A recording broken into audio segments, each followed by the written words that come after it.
Close your eyes and imagine you are cold and sitting in the back of a boat. The sky is cloudy and many airplanes are flying overhead. The water from the chilly ocean is splashing into your boat as you look ahead to see a beach which you and your team of soldiers must invade. Bombs explode in the water around you. Your boat tries to navigate through spikes and landmines that are guarding the water leading up to the beach. A boat nearby is sinking from an explosion. "Out of the boat! Out of the boat!" someone shouts. The ramp to the front of the boat goes down and you rush out with the other soldiers.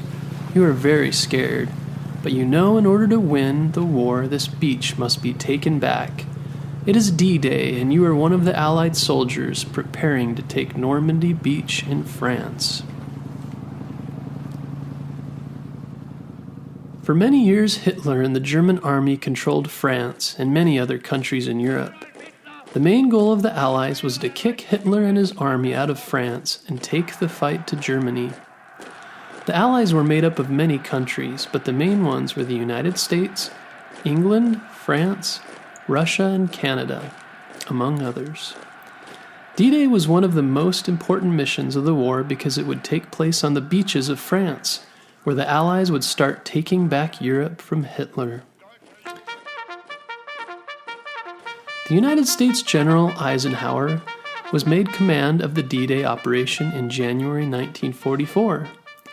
The Allies knew they wanted to attack, but weren't sure where. And part of the plan was to trick Hitler into believing the attack would be from somewhere else, so he wouldn't be able to concentrate all of his forces in one place. The Allies used many tricks to go about this, such as using spies, secret agents, fake tanks, and fake radio messages. They even put one of their best generals, George Patton, in a different area to confuse Hitler and his generals. Over 3,200 reconnaissance missions were used to prepare for D-Day. Reconnaissance means to spy on the enemy and do research to decide how to act next. The original name of the mission was Operation Overlord, and only later referred to as D-Day. The plan was to attack the Germans on Normandy Beach. 5,000 ships and 11,000 airplanes were used during the attack.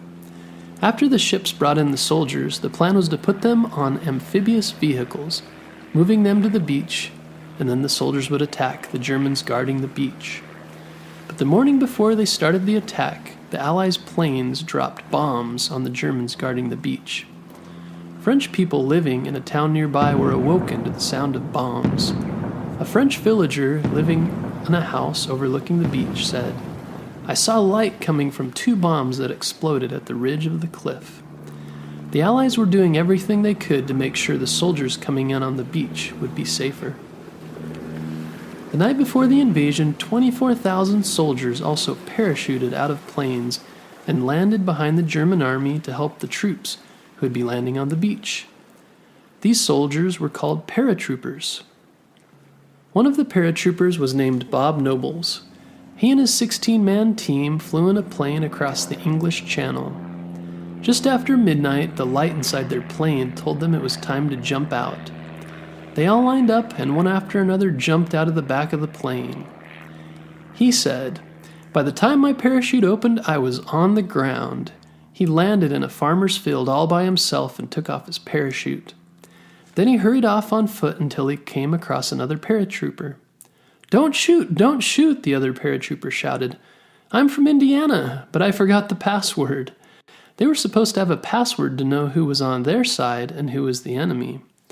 Bob laughed as they looked for the rest of their teammates, but most of the other paratroopers had missed the drop zone, the place where they were supposed to land.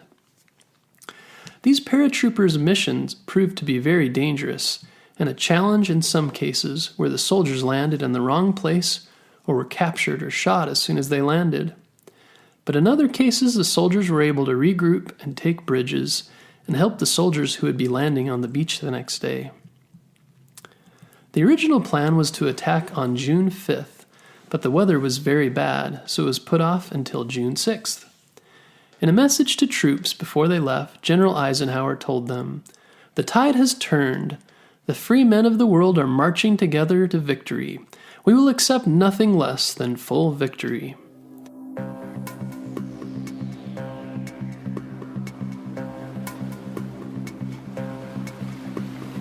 On June 6, 1944, starting at 6:30 a.m., the amphibious vehicles took the Allied troops from the ships to the beach.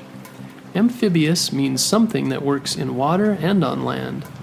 These vehicles were designed to float like a boat and drive like a car. Over 100,000 Allied soldiers attacked the beach around the same time. They were from many different countries like the United States, England, and Canada. The invasion was the largest amphibious landing and assault in history. For many months, the German army had prepared for an attack on the beach.